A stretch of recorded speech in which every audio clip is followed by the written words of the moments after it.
오늘 성경 말씀은 마가복음 10장 17절부터 31절에 있는 말씀입니다.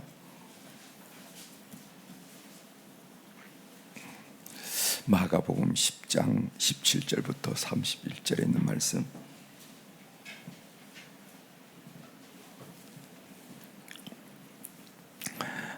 여기에 있던 안경이 어디로 갔네요? 마가복음 10장 17절부터 제가 봉독해 드리겠습니다. 예수께서 길에 나가실새 한 사람이 달려와서 꿇어앉아 묻자오되 선한 선생님이여 내가 무엇을 하여야 영생을 얻으리이까? 예수께서 이르시되 내가 어찌하여 나를 선하다 일컫느냐? 하나님 한 분 외에는 선한 이가 없느니라.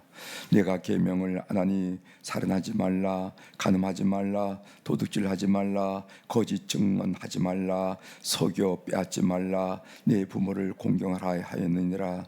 그가 여쭈어대 선생님이여 이것은 내가 어려서부터 다 지켰나이다. 예수께서 그를 보시고 사랑하사 이르시되 내게 아직도 한 가지 부족한 것이 있으니 가서 내게 있는 것을 다 팔아 가난한 자들에게 주라. 그리하면 하늘에서 보화가 내게 있으리라. 그리고 와서 나를 따르라 하시니 그 사람은 재물이 많은 거로 이 말씀으로 인하여 슬픈 기색을 띠고 근심하며 가니라. 예수께서 둘러보시고 저들에게 이르시되 재물이 있는 자는 하나님의 나라에 들어가기가 심히 어렵도다 하시니 제자들이 이 말씀에 놀라는지라. 예수께서 다시 대답하여 이르시되 얘들아 하나님의 나라에 들어가기가 얼마나 어려운지 낙타가 바늘기로 나가는 것이 부자가 하나님의 나라에 들어가는 것보다 쉬우니라 하시니 제자들이 매우 놀라 서로 말하되 그런즉 누가 구원을 얻을 수 있는가 하니 예수께서 그들을 보시며 이르시되 사람으로는 할 수 없으되 하나님으로는 그렇지 아니하니 하나님으로서는 다 하실 수 있느니라. 베드로가 여짜와 이르되 벗어서 우리가 모든 것을 버리고 주를 따랐나이다. 예수께서 이르시되 내가 진실로 너에게 이르노니 나와 복음을 위하여 집이나 형제나 자매나 어머니나 아버지나 자식이나 전토를 벌인 자는 현세에 있어 집과 형제와 자매와 어머니와 자식과 전토를 배나 받되 박해를 겸하여 받고 내세 영생을 받지 못할 자가 없느니라. 그러나 먼저 된 자로서 나중되고 나중된 자로서 먼저 될 자가 많으니라. 아멘. 31절까지 함께 읽었습니다. 오늘 우리가 읽은 마가복음 10장 17절부터 31절에 있는 말씀을 중심으로 주제를 이렇게 생각을 합니다. 주제 성도는 무소유자가 아니라 소유권을 하나님께 이전한 자이다. 말이 조금 어렵죠? 다시 한번 말씀드립니다. 성도는 무소유자가 아니라 성도는 무소유자를 가리키는 게 아니라 소유권, 하나님 내게 주신 모든 것을 하나님께 이전하고 나는 청직이다 하는 청지기 의식을 함양하는 것이 성도의 삶이라는 것입니다. 성도는 무소유자가 아니라 소유권을 하나님께 이전한 자이다 하는 것이죠. 성 안토니오 수도사 이야기를 좀 잠깐 하면서 오늘 말씀을 좀 시작할까 합니다. 혹시 성 안토니 들어보신 분이 있을지 몰라요. 이분은 AD 251년부터 356년 105세 어쩌냐게 제가 어느 장로님에게 문상을 갔는데 그 장로님이 103세를 살았습니다. 103세를 살아 아주 건강하게 이렇게 사시다가 가신 분이신데 이 성 안토니오가 105세를 살았어요. 105세를 사는 사시기경의 사람인데 이집트 홍해변에 가보면요 AD 4세기에 설립된 성 안토니오 수도원이 있습니다. 제가 한국교회 나갈 길이라는 책에서 잠깐 이분을 소개한 적이 있는데 이 성 안토니오는 베니슈에프라는 동네의 분홍의 아들이었습니다. 그 당시에는 베니슈에프라는 말도 없었지만은 아무튼 그 지역의 분홍의 아들이었어요. 그는 내게 아직도 한 가지 부족한 것이 있으니 가서 내게 있는 것을 다 팔아 가난한 자들에게 주라. 그러면 하늘에서 보화가 내게 있으리라. 그리고 와서 나를 따르라. 오늘 우리가 읽은 마가복음 10장 21절에 있는 주님의 말씀을 그대로 순종했어요. 그래서 그는 34살 때 부모로부터 상속한 재산들을 다 팔아 그 동생 누이가 하나 있는데 그 누이의 앞날의 생활을 위해서 재산 일부분을 떼어놓고 나머지는 가난한 사람들에게 다 말씀 그대로 가난한 사람들에게 다 나눠줬습니다. 그리고 그는 동부 사하라 사막이 나일강을 중심으로 동부 서부 사하라 리비아 모로코까지 이어지는 게 사하라 사막이죠. 차드까지 이어지는 사하라 사막인데 그 동부 사하라 사막에 깊숙한 곳에 들어와 가지고 수도 생활을 했습니다. 그 허미티라고 그래요. 수도 생활. 그 이집트의 수도 생활은 두 가지 종류로 나옵니다. 그 안토니오를 중심으로 시작한 그 허밋, 이것은 각자가 깊은 동굴에서 수도를 해요. 그런데 이제 나중에 페코미우스 수도 운동이라는데 이것은 뭐냐면 혼자 하니까 문제가 많다는 거죠. 수도 생활을 어떻게 할지 모르고 또 선배가 지도도 하지 못하니까 수도 생활에 많은 오류를 범해서 이것은 공동 수도 생활을 해서 페코미우스 수도 운동, 이 수도 운동이 이 두 가지가 있는데 이 성 안토니오가 최초의 수도사였어요. 그의 삶을 알렉산드리아 대주교였던 아다나시우스라고 여러분 들어보셨죠? 그 아다나시우스가 그 안토니의 삶을 비타 안토니아 이렇게 해서 안토니의 삶을 이렇게 책을 써가지고 서방에 알렸습니다. 그래가지고 서방이 비로소 수도원이라는 걸 이해하고 하는 겁니다. 그래서 여러분 알다시피 수도원 베네딕트 수도원, 프란시스칸 수도원, 이 천주교에 보면 수도원 운동이 많이 있잖아요. 그 운동이 어디서부터 출발했냐면은 이 이집트 사막에서부터 출발했습니다.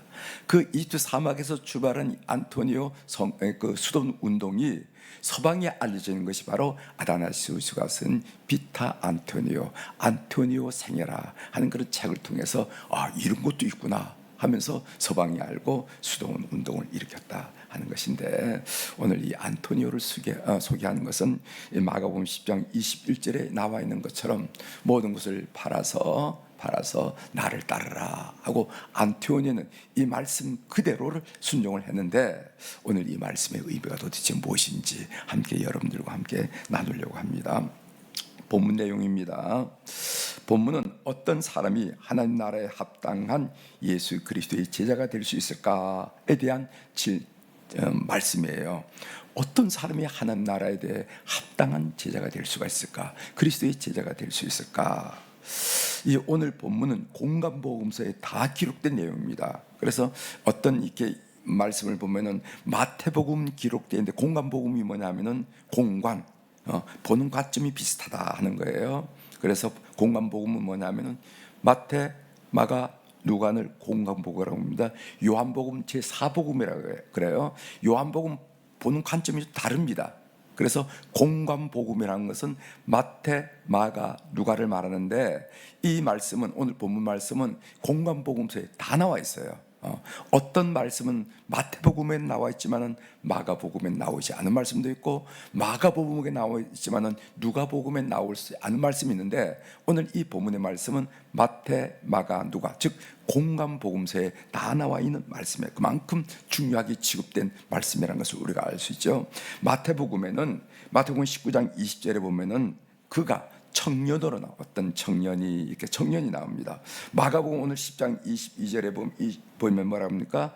재물이 많은 사람이라고 표현되어 있죠. 재물이 많은 사람. 그런데 누가복음 18장 18절 이하에 보면은 그 부자를 조금 더 자세히 설명했습니다. 관원이었고 큰 부자였다. 그러니까 모자랄 것이 없는 그런 사람이었어요. 관원이 있고 큰 부자였다 하고 누가복음 18장에 있습니다. 여러분, 누가복음이 이렇게 자세히 설명하는 이유가 있어요. 누가는 의학자입니다. 의사 누가. 그래서 선교에도 보면 누가 선교에 의료 계통에 있는 분들을 보고 누가 선교에 이렇게 해서 이름을 지어주는 것처럼 누가는 이제, 그러니까 이 과학적인 입장을 가지기 때문에 이 묘사하는 사실을 묘사하는 것도 아주 구체적이고 아주 과학적이고 아주 수학적이고 이래요. 누가복음 보면은 그래서 그 예수님의 그 마지막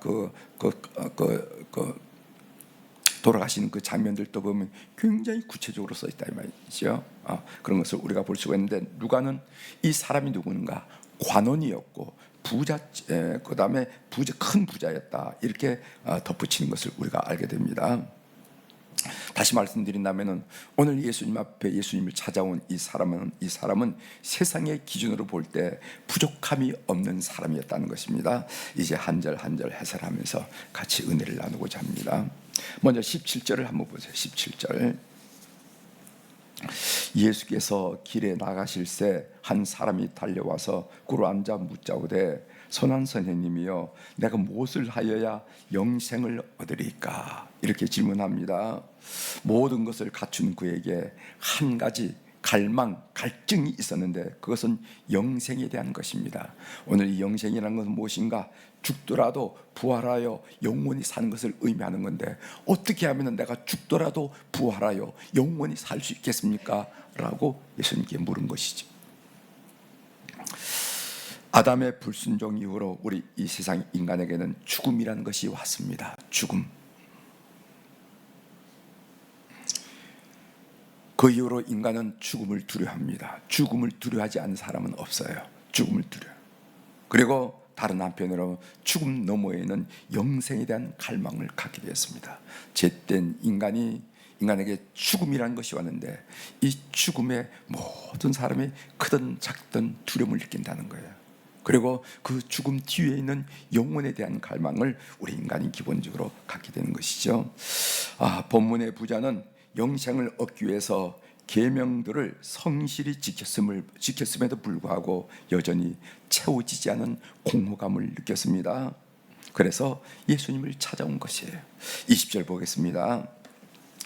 그가 여짜오되 선생님이여 이것은 내가 어려서부터 다 지켰나이다. 부자는 살인하지 말라, 간음하지 말라, 도둑질하지 말라, 거짓 증언하지 말라, 속여 빼앗지 말라, 내 부모를 공경하라 이런 계명들을 다 지켰다고 이야기하고 있어요. 그러니까 상당한 수준의 윤리적이고 도덕적인 삶을 살아냈다는 것을 의미하는 겁니다. 상당한 수준의 윤리적이고 도덕적인 삶을 살아냈다. 그러나 이런 도덕적인 삶으로는 하나님의 절대적인 의로움에 도달할 수 없음을 알고 채워지지 않은 공허감을 느꼈다는 거예요. 보세요. 이 사람이 어떤 사람이냐면은 겉으로 봐도 세상의 관점으로 봐도 부족함이 없는 사람입니다. 관원이었고 큰 부자였고 뿐만 아니라 윤리적이고 도덕적으로 볼 때도 누구 하나 나무랄 수 없는 상당한 수준의 윤리적인 도덕적인 삶을 살았어요. 그러나 그 마음속에 있는 공허감, 허전함, 그 어떤 영생에 대한 불확실성 이런 것은 지울 수 없다라 이 말이죠. 그 이야기가 이어집니다. 21절 예수께서 그를 보시고 사랑하사 이르시되 네가 아직도 한 가지 부족한 것이 있으니 가서 네게 있는 것을 다 팔아 가난한 자들에게 주라. 그리하면 하늘에서 보화가 네게 있으리라. 그리고 와서 나를 따르라 하니 예수님은 그 청년의 문제를 정확히 꿰뚫어 보셨습니다. 그 청년의 문제가 뭐냐면은 단 한 가지인데 다른 것은 다 단 한 가지. 그것은 뭐냐면은 재물이 우상이 되었다는 거예요. 재물이 우상이 되었다는 거예요. 여러분, 재물은 우리의 일상에서 아주 필요한 것입니다. 나는 재물이 필요 없어 라고 누군가가 말한다면 그는 수도사이거나 정말 재물이 극히 필요 없는 수도사이거나 아니면 위선자일 가능성이 많이 있어요. 예를 들어서 어느 목사님이 저는 재물이 필요 없습니다. 만일 이렇게 교우들 앞에 이야기한다면은 제가 볼 때는 위선자일 가능성이 많이 있어요. 위선자.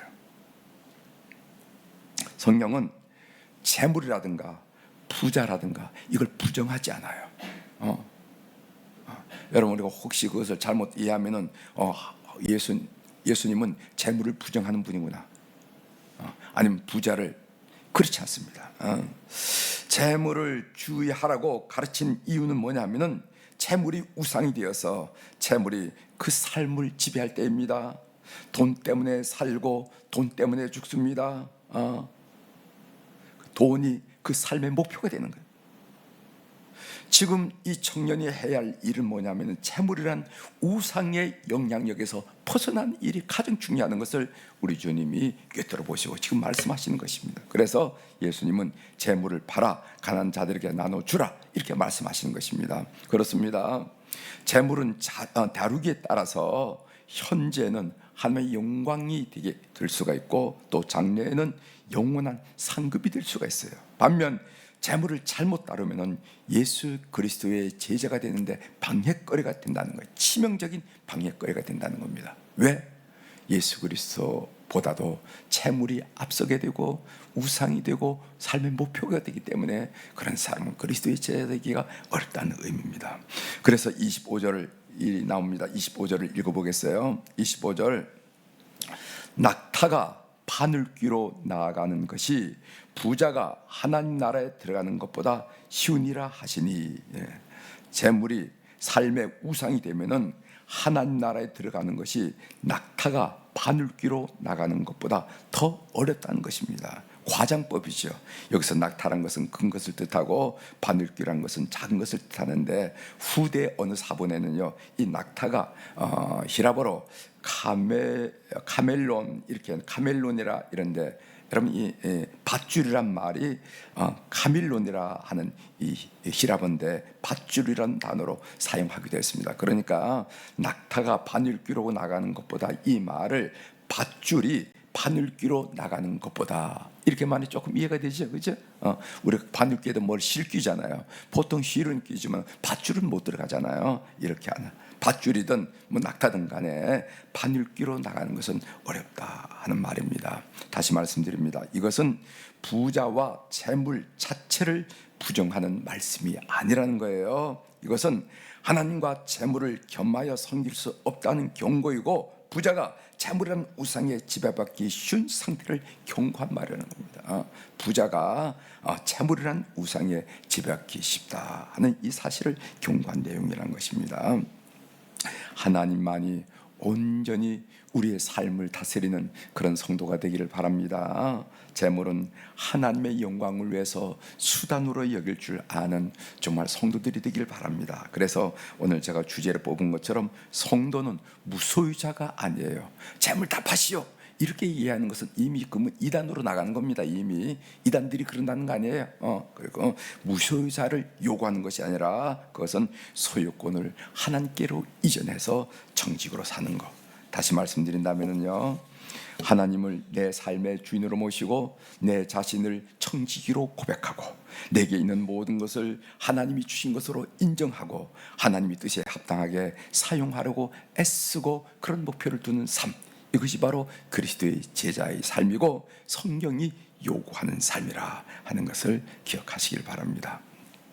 삶의 적용으로 좀 말씀을 드리는데 우리 감리교 존 웨슬리는 이 재정에 대해서 가장 뚜렷하게 가르치는 게 뭐냐면은 첫 번째는 할 수 있는 대로 많이 벌라는 겁니다. 열심히 노력해서 많이 벌라는 것. 두 번째는 할 수 있는 대로 많이 저축하라는 겁니다. 그냥 막 허비하거나 낭비하지 말고. 세 번째로 할 수 있는 대로 많이 나눠주라는 겁니다. 나눠주라는 거예요. 이 세 가지가 우리 감리교도들에게는 이 경제관이에요. 열심히 땀 흘려서 돈을 벌자. 그리고 낭비하거나 사치하거나 하랑팡탕 쓰지 말고 욕망을 위해 쓰지 말고 열심히 저축하자. 그리고 그 저축한 돈을 가지고 많이 나누자 이렇게 했어요. 선교 단체 같은 데 가면 플로잉이라 하는 단어를 많이 씁니다. 이 플로잉, 물이 흐르듯이 나는 거 자꾸만 플로잉, 이렇게 흘러보내라는 거예요. 하나님 나에게 주신 것을 자꾸만 흘러보내라는 거예요. 보내라. 그래야 그 샘물이 깨끗한 샘물이 된다는 거예요. 그리고 샘물은 여러분들이 샘물이 나오는데 그걸 뭐로 딱 막아서 이 샘물은 절대로 줄 수 없어 하고 딱 막아 놓으면은요, 샘물은 금방 썩죠. 그렇죠? 낙엽이 쌓이고 거기에 이상한 벌레가 생겨서 그러나 계속 플로잉을 하게 되면 뭐냐면 샘물은 계속 나오고 그 물은 맑아서 토끼도 나오고 다람쥐도 찾아오고 이렇게 하면서 맑은 물이 된다는 거예요. 그래서 플로잉 하란 말을 많이 합니다. 플로잉. 필리핀 선교사가 이런 간증을 하는 것을 제가 들은 적이 있어요. 빈민촌의 빈민들이 왜 가난을 세습하는가? 아이들이 빈민촌 아이들도 학교에 다니면서 잘 사는 아이들이 보면은 눈이 반짝반짝하면 나는 아버지처럼 살아야지 말아야지, 나는 어머니처럼 살지 말아야지 각오하는데 결국 사는 거 보면 그 자리에 빈민 아이들이 있더라는 거예요. 이상하잖아요. 그렇게 젊은 시절에 각오하고 다짐했는데도 불구하고 왜 그 자리를 헤쳐나오지 못합니까? 빈민촌의 빈민들이 왜 가난을 세습할까? 이 선교사님이 이 부분을 고민을 했어요. 고민을 하면서 유심히 관찰해봤습니다. 그런데 부모로부터 배운 것이 있었어. 뭐냐면 부모로부터 따라하시죠. 받는 데는 도사인데, 한번 해보세요. 받는 데는 도사인데 주는 데는 백치더라. 빈민촌에 있는 어른들 보니까 누가 정부에서 준다, 독지가가 준다 하면 어디서 뉴스를 듣고 반짝반짝 빛나고 잠도 안 자고 그거 다 받아내는데, 이게 주는 데는 이게 아주 백치더라는 거예요. 백치. 평생 거지 의식을 가지고 받는 데는 아주 소질이 있어. 근데 주지를 못하는 거예요. 근데 그걸 아이들이 어릴 때부터 봐온 거야. 가난이 싫다는 건 알지만은 그 부모님의 태도를 통해서 그걸 봐왔어. 그래서 그 아이들도 결국 뭐냐면은 준다 하는 데는 아주 도사인데, 나눈 데는 그렇게 백치더라는 거예요. 그러니까 결국 자식들도 줄 모르고 받기만 해서 결국 가난이 세습되더라는 거예요. 가난이 세습되더라는 거예요. 여러분, 그냥 그 선교사님이 선교사님이 이 얘기를 하라고 해서 아니라 그분이 간증하는 것을 제가 들어서, 여러분, 이 헌신책에 이 얘기도 제가 쓰는 그 헌신책에 이 얘기도 썼어요. 한번 보신 분은 아실 거예요. 헌신. 굉장히 저는 충격을 받았어요. 저는 선교사로 이렇게 삶을 살지만은 물질적으로 그렇게 궁핍하지 않았는데, 하나님 왜 이런 축복을 주실까 하고 생각해 보니까 난 이 장모님 때문에 그렇더라고요. 우리 장모님이, 돌아가신 장모님이 늘 우리 처가 쪽에 있는 가족들 얘기 보면은 그 장모님에 대한 얘기하는데 무슨 얘기냐면 참 많이 나눴다는 거예요. 많이 이렇게 나눴다는 거예요. 이북에서 피난 온 분이지만 여러 개 많이 이렇게 나눴다는 거예요. 그 얘기를 저는 들었어요. 여러분, 이거 꼭 기억하셔야 됩니다. 이 플로잉, 이거 얼마나 우리 자손들을 복스럽게 만드는지 여러분 기억하셔야 됩니다. 빈민촌의 자녀들이 왜 어떻게 하는지, 난 이 빈민굴에서 벗어나야 되겠다고 젊은 시절 다짐했는데도 불구하고 왜 그 자리에 머물렀는가? 그걸 선교사들이 관찰해 봤더니까 결국 받는 데는 도사인데 주는 데는 백치더라 이 말이지. 욕심은 사나웠고 주는 데는 어디서 그렇게 뉴스를 듣고 잘 받는데, 받는 데는 주는 것이 서툴더라 이 말이지. 그러니까 가난이 세습되더라 한 얘기입니다. 여러분 기억하셔야 됩니다. 꼭 기억하시면서 오늘 성경이 오늘 우리들에게 말하는 게 뭐냐? 우리로 하여금 예수 믿자 말자 집안에 있는 거 다 팔아서 다 어떻게 하라는 말이 아닙니다. 무소유를 가르치지 않아요. 성경은. 불교는 무소유를 가르치지도 몰라. 그러나 우리는 무소유를 가르치지 않습니다. 단지 내가 어떤 소유를 가졌더라도 이것은 내 것이 아니다, 하나님의 것이다. 그러니까 하나님의 뜻을 위해 써야 되다. 나는 청직일 뿐이다. 이것이 복된 삶이라는 것을 꼭 기억하는 교우들이 꼭 되시길 바랍니다. 기도하시겠습니다.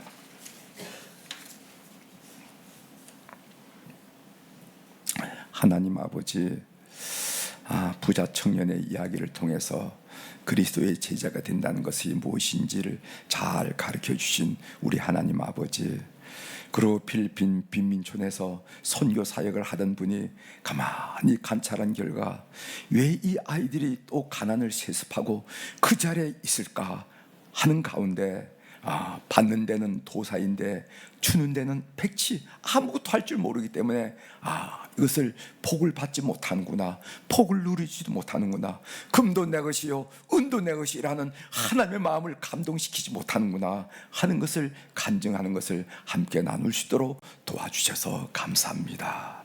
우리도 그런 삶을 살아서 이렇게 풍성한 이 땅의 삶을 살면서도 무슨 겁으로 살지는 못한다 할지라도 물질적으로 어려움을 당하지 않은 그런 자손들, 그런 삶이 될 수 있도록 은혜를 베풀어 주옵소서. 오늘 또 우리 사랑하는 교우들이 주님 앞에 1,000번째 헌금을 들어해서 귀한 물질을 하나님 앞에 올려드렸습니다. 이 물질은 그냥 거저 하늘에서 뚝뚝 떨어진 것이 아니라 참으로 우리 땀과 눈물과 애씀과 발품과 손품을 팔아서 얻어진 귀한 물질이라는 것을 알면서 하나님 나라에서 바치는 이 손길들, 그 기도의 제목들, 그 간구의 내용들 주께서 들으시고 역사하여 주시옵소서. 주님은 틀림없는 분, 여지가 없는 분, 확실한 분, 신실한 분인 것을 삶을 통해서 넉넉히 풍성히 경험할 수 있도록 은혜를 베풀어 주시옵소서. 하나님 아버지, 오늘 월요일날 우리 환우들을 위해서 기도할 수 있도록 도와주셔서 감사합니다. 요양병원에서 또 통원 치료를 받으면서 또 시술과 수술 받아서 회복하는 일을 위해서 애쓰는 우리 환우들이 많이 싸우니 오늘 또 시간과 공간을 초월하신 여호와 샤파 되신 우리 하나님께서 저들의 방문하여 주옵소서. 저들의 영혼을 방문하여 주셔서 어려운 가운데서도 하나님의 은혜를 체험하면서 감사를 고백하고 찬양을 올려드리는 믿음의 아들들 딸들 되게 도와주시고 그들 실명 속에 좌절과 낭만과 절망과 짜증과 불안과 두려움은 다 걷어가 주시고 우리 하나님 주시는 안온함과 평안과 햇빛과 희망과 소망과 감사가 넘치는 심령 되게 도와주시고 그들 육체도 우리 주님 권능의 손길로 만져주시고 안수하시고 안찰해 주셔서 가장 작은 세포, 가장 가는 핏줄의 일까지 하나님의 거룩한 치유 역사가 일어나도록 은혜를 베풀어 주시옵소서. 그래서 그들의 마음이 달라지고 그들의 육체가 달라지는 것을 모든 의료진이 보면서 하나님께 영광을 올려드리는 그런 귀한 가정의 환우들이 되도록 은총을 베풀어 주옵소서. 오늘 또 하늘의 주권과 땅의 주권을 가진 우리 주님의 권세 있는 이름으로 이 새벽에 선포합니다. 내 영혼이 잘된 같이 범사가 잘되고 강건한 축복을 우리 사랑하는 교우들이 다 누리는 한 날, 한 주간이 되도록 역사하여 주시옵소서. 감사드리며 예수님의 이름으로 기도 올리옵나이다. 아멘.